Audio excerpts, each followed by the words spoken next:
Hello, everyone, and thank you for joining us for this edition of SAG-AFTRA at Home. Just a reminder that the details for the COVID-19 Relief Fund can be found in the comments section. I'm thrilled to be welcoming one of the stars of His Dark Materials today, Dafne Keen. I wanted to start by asking about the audition process for this role, because from what I understand, it was 2 years that you put in to end up winning the role, this incredible role. Yeah, it was crazy. It was 2 years. It was 2 years with a year in between. So it was basically 3 years of wait. I did my first audition at right after Logan. And then they sort of they didn't call me back. They didn't let me know anything. And I thought, oh, well, they've got another girl. But it turns out they hadn't got the funding. So they weren't doing the project. And then they called me back when I was filming Anna in 2017, so a year later, and they said, we need you to audition right now. And I did a self-tape. They really liked it, and they asked me for another one. And the day I was asked for my final self-tape, I actually got stung by a jellyfish on my face. So I had this massive swollen face, and I was in Puerto Rico in this hotel with barely any Wi-Fi. I had to go search for raid the entire hotel for lights. It was really, really complicated. But I sent in my swollen face with terrible lighting audition through, and they said they wanted me to meet with Ruth Wilson. And I came in and I met Ruth, and she was like, "Hi, I'm Ruth. Lovely to meet you. We have the same eyebrows." And that's how it went down. It's a great way to break the tension. Did that reduce any nerves going into the audition in person? She's lovely. Did that sort of quick casualness between the two of you, because she is so known, she's an established talent, did that help in the room reduce some of the nervousness? Oh yeah, no, definitely. I mean, you always, as an actor, when you go into an audition, you're always, firstly, I'm very insecure, so I come in terrified. And also Ruth is a legend, so I come in and obviously I was a bit confused when she was like, "Oh, we have the same eyebrows." I was like, "Thanks. I mean, you have amazing eyebrows." Great. But it was actually very confusing. But no, she's amazing, and she really did make me feel safe. And during our my self tape, she really did make me feel good, because there are some people who, when you're doing auditions, they're not helping at all. But with Ruth, we just clicked instantly, so it was great. And did that enable you to have an ease when you started working together? Because of course on screen we know it's quite a contentious relationship that she has with Lyra. Yeah, no, me and Ruth, we get along really, really well. I mean, Ruth at the beginning, she used to tiptoe around me because she's a quite scary character. So she was scared. She was like, "Oh, I don't want to frighten this child." But I wasn't obviously I've grown up in a family of actors, so I knew I wasn't Ruth and stuff. So the first week we worked really well together, but I think right after the first week we got into our jam, and by now we just it's basically acting with Ruth is like playing racquetball. It's so quick and crazy. We go mad. We have a great time with it.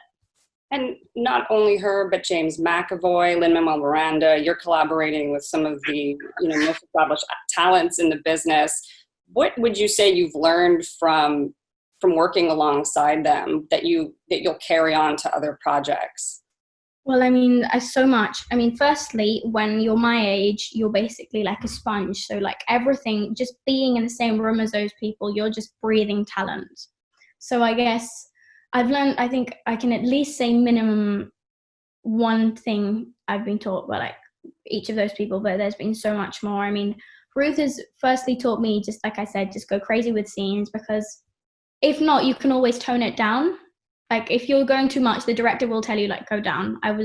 So I guess I learned that from her, and she's also really hardworking, which I've learned. So when I'm doing scenes, my mom's my coach, so I usually prepare them a lot. But since I met Ruth, I find new layers in them and stuff. So thanks to Ruth, I work much harder. With Lynn, Lynn's just one of the most amazing human beings ever. We have the best time ever. So I think from Lynn, I've learned a lot of comedy wise from Lynn. We have fun. I've learned how to really, really enjoy filming. I really enjoy filming, but with Lynn, it's genuinely like a game. It felt like there wasn't even a camera. It was just us having fun. And James is like a really intense actor. So he's really nice to you and then he's suddenly screaming in your face. So I basically learned how to adapt like sudden energy bursts. There's so many intense scenes between the two of you, particularly in the finale, the season one. And there's just a blend of so many things you have to carry, emotional beats that you have to hit. What was the preparation process like for those moments specifically? Well, Roger moment wise, which I'm allowed to talk about because it's out, which I'm really happy. I was really lucky to be blessed with Lewin, who is one of my best friends to this day now. So I really got close with him. So I was blessed by that. And what I do when I'm doing a really emotional scene is I'm very sociable. So I try to like come away from the crew because I usually talk with the crew and like I have banter with them and stuff. So I try to pull myself away and just think about stuff. I just sort of try to let the emotions flow through me and just like imagine what it's like to live that. And I think having Lewin and James there was very helpful. I mean, the death scene was only Lewin and me, but just I love Lewin so much that just imagining for a single second that I lost Lewin and then imagining that I'd grown up with Lewin, it's heartbreaking. So there wasn't much preparation into that. We just did it, and like we both cried so much. Like when we cut, like Lewin was sobbing and I was sobbing and then everyone was sobbing. It was just very intense to film. Gosh, I can imagine that. And mentioning that you come from being on set when you were younger, because I understand that you come from a family of actors. How does that shape the way you approach being a performer? Because you are aware of all the different roles on set, perhaps, and how they play into the experience of an actor as well. Well, I mean, I think the difference from any child actor or actor and mostly child actors who get into acting at a young age who don't have families in it is that they usually, unless in very strange cases, they usually come into it because of the fame and not because of the art. And my entire life I've been surrounded by two amazing artists. So my entire life I've seen that it's all about the process.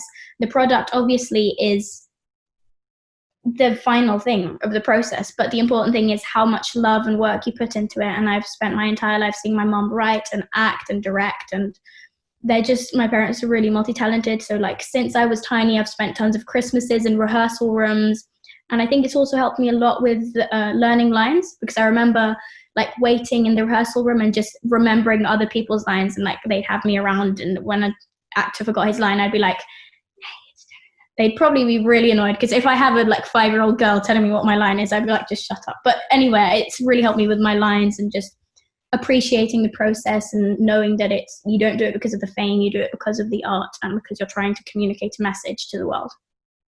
And did your mother instill in you any sort of guidance that was particularly meaningful to you? My mum to this day is still my coach. So my mum and I, every day before filming, we sit down, we have a chat about the scene, we rehearse it together, and then she's on set. Because obviously as a director, you have to focus on the actors, but on the camera and on the lighting and on everything. So it's a bit crazy for the director. So my mum just focuses on, sorry, I don't know what happened to my throat. There's paint, so it's like weird. But like, no, my mum's really focused on my acting. So she's taught me a lot. She's also made me watch really good films since I was tiny, and really good plays, and made me read good books and stuff. So, I mean, I think my mom's taught me everything I know, basically. I can't put a number on it. You've also had the ability to collaborate with some of the most distinguished directors out there, like Tom Hooper. And I'd love to know, how does that shape your creative process, being on set with them, the masters? Well, it's really interesting because obviously each of them have a different way of working. So like Tom loves making you repeat it lots of times, but without cutting. So that's an interesting way of working. But then you have James Mangold, who is one of the quickest directors I've ever worked with. Him and Jamie Childs, they're both like 2 takes, boom, done. Like they get everything done really, really quickly. But they both, like every single director I've worked with, gets to the end result eventually. So they do all get it. It's just a different process. And I think that's really shaped me to see what methods I like, so that later on I can see what I prefer. If I prefer Tom's method, which is like repeating it lots of times, or if I prefer just putting all in the first 2 takes because I know there's only going to be 2 takes, or whatever. So I think that's really shaped me like that. And I think the director that has most, like that I've most close with and that I've worked longest with is Jamie Childs, who is the director of season 2 and episode 6 and episode 7 of season 1. He's really amazing, and he's really taught me a lot about even like cameras and stuff. Like I know a ton from him, and I think we've both learned a lot together, and I really like how he works. He's very quick, but if you need time, he gives you time. I think it's just, you have to learn how to work with different directors. And you were, of course, shooting season 1 and 2 back to back. Did that pose any challenges, being immersed in a single character in a single world for a long period of time? How did they approach shooting both installments? Well, I mean, it was sort of back to back. It was like we finished in December and then we started back up in July. So it wasn't immediately. But no, it was really, I liked it because I didn't get the chance to sort of get completely out of character. You know, because if you do a job and then you do another job and then you go back to the other character, you're just a bit confused in between the characters, I'd say. But so that's really helped me. I guess what was hard was like, it was really weird the first day of filming because obviously we film in Wales and there's not many, like the industry is growing in Wales, but Wales isn't a really big place. So like everyone that I filmed with in season 1 was back, and it was just like, it was really weird because it was like those 7 months or 6 months that were in between seasons, like they just didn't happen like at all. It was like nothing, like we were just again filming. It was like the next day. It was so weird. Genuinely, it was like, what are we doing here in Wales again? What's interesting is I believe a lot of that decision was motivated by the fact that they wanted Lyra's age to be consistent, because there is a jump when it comes to season 3 in terms of how she's grown and so on. And I'm curious, in preparation for that, thinking ahead, you know, how will you convey some of the changes she's been through, and have you yourself gone through that where you can add it to this character? I mean, I think, as you're saying, the whole growing thing, there is, if you look closely, I think costumes have been really clever about how they've dressed me, so it doesn't look like I've grown that much. But it is an age where you suddenly, just in like 2 months, you look like a different person. So I did grow a bit in between season 1 and 2, but it wasn't too hard, like they just covered it and stuff. But I guess season 3, if we do that, and if I get to play Lyra again, which I really want to, I feel like it's also, by the end of season 2, you do already, like there's not that big of a jump psychologically. Lyra is sort of beginning, you start to see glimpses of a woman instead of a little girl. Like you start to see, oh my God, and you start to see her in a different light. And I think you just see how she's maturing and stuff. And I really hope and wish I get to play her as a fully grown adult or just coming into her own. It's been really, really fun. And there is a wealth of source material for this, of course, a beloved wealth of source material. I would love to know, are there portions of the books that helped you understand her, that influenced your performance, but maybe not necessarily scenes that were adapted for the show? No, definitely. I mean, I firstly hadn't read the books when I came into the job. Like, I'd heard about them because obviously they're massive, but I hadn't read them. And I came into the job and I thought, well, I guess I have to read it. And I read it, and now I'm like a massive fan. I've read like all 5 books. I'm big fan of Philip Pullman's. But no, it really, really did help me. I mean, there is this one quote that Mark Costa says in the book, which sadly isn't in the show, but it really stuck with me throughout the entire show. It's this moment when Mark Costa and Lyra are talking, and Lyra says, "Could I ever be Egyptian?" And she says, "No, Egyptians are water people, and you're not water, you're marsh fire." And that really, it really helped me to know that she's like a fiery, sort of whimsical, magical character, which it does actually help. So having that, and also knowing how it's going to end, really helps you to know how you can build the arc and what to expect and how to pace everything. Absolutely. And she is a character who, and I know you've spoken about this in the past, how refreshing it's been to play someone like this. It's such a distinct portrayal in terms of a young woman in a TV show, even on screen. What type of void do you think that she fills in terms of representations that we don't normally get to see. She's literally an empowered young woman.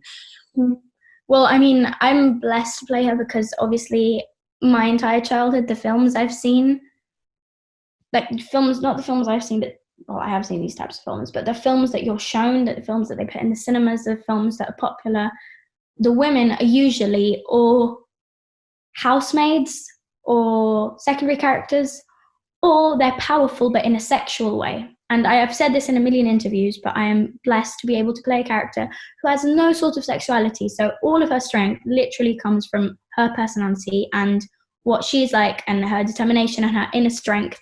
And it has nothing to do with being a female. She could be a male or a female or a cat. I don't care. She is Lyra. She is not defined by her gender. What was the learning curve in terms of adapting to the technical challenges, especially the battlefield scene with all of the bears and, of course, in general, working with the puppeteers?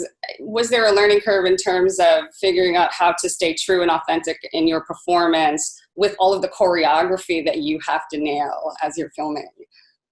Well, yeah, no, it was hard, especially the first week, because obviously, like, in the books, they're very expressive. Like, they talk a lot about, like, Lyra strokes Pan, Lyra holds Pan, Lyra kisses Pan. And then I went into rehearsal to touch Pan, and Russell Dodgson, who is, like, the head of CFX, he was like, do not touch the demons ever. So, like, if you stroke it, it's, like, millions of pounds. So I'd always, like, tease them. I'd be like, but no, you're not allowed to touch them unless they're, like, touch it, but this specific way so that the fur doesn't move too much. But it was really weird. Also, the bear scenes, they're just plain weird because obviously Joe Tanberg, who is amazing and talented, he just wore this, like, complete full-on white onesie suit, and he had, like, fake head, which then throughout the takes he'd do a puppet pass with it, and then it would literally just be Joe grunting with a helmet on and ankle weights, right? And I have to be like, I love you, Yorick, holding nothing, like thin air, just like, I'm going to miss you. It was so weird. That is just look back at it and I'm like, how did I even, like, I don't understand. If you see the polar bear rig, it's just a chair that has two human beings under it going, like, it's so weird. Honestly. I imagine, transitioning to simple narratives from here on out will be very, very easy for you. Like, what is going on? Why is it so easy? And because we're now in a time where the actor's role as an activist is getting a lot of attention, mm-hmm. I've noticed that you've done some work with UNICEF, and because that is your work in terms of World Children's Day a few years ago, I'd love if you could speak a bit about the role of a performer in terms of, deciding to use their voice for certain causes and why that's such a meaningful endeavor. I feel like if you have a social platform and if you have a voice, even if you don't, especially if you have a voice, if you are a person with following, no matter how big or small it is, you have a responsibility with fame and with people, as I say, just simply following you on Instagram. Like, it doesn't cost you anything as a person who has tons of followers to post something so that people think, because maybe if you have, let's say, 1 million followers, maybe 900,000 of them don't pay attention to it, but maybe 100,000 do, or maybe one does, and you've already made a difference. And as a person, I feel like if you're a person who is relatively famous or relatively has following, like I said, you have a responsibility to society. You can't just be focused on yourself. You have to focus yourself on giving the world something good. And that's what I try to do with UNICEF. I'm not saying that I'm getting it right. I'm 15. I'm still figuring out who I am and what I do and stuff. But I do, as a girl, I feel very passionate about feminism and about racism, for example, with all of this movement that there is being right now. I've tried to stay as vocal as possible. And with all of these wars that are happening around the world and the LGBTQ plus movement and all of these movements, I try to stay as tuned and as active and as, like, expressing as much as possible, just so that people can listen, because obviously I feel, like I said, I feel a responsibility towards it. So I feel like I have a responsibility in this world to try to make it a better place. Beautifully said. Well, thank you so much. Oh, thank you.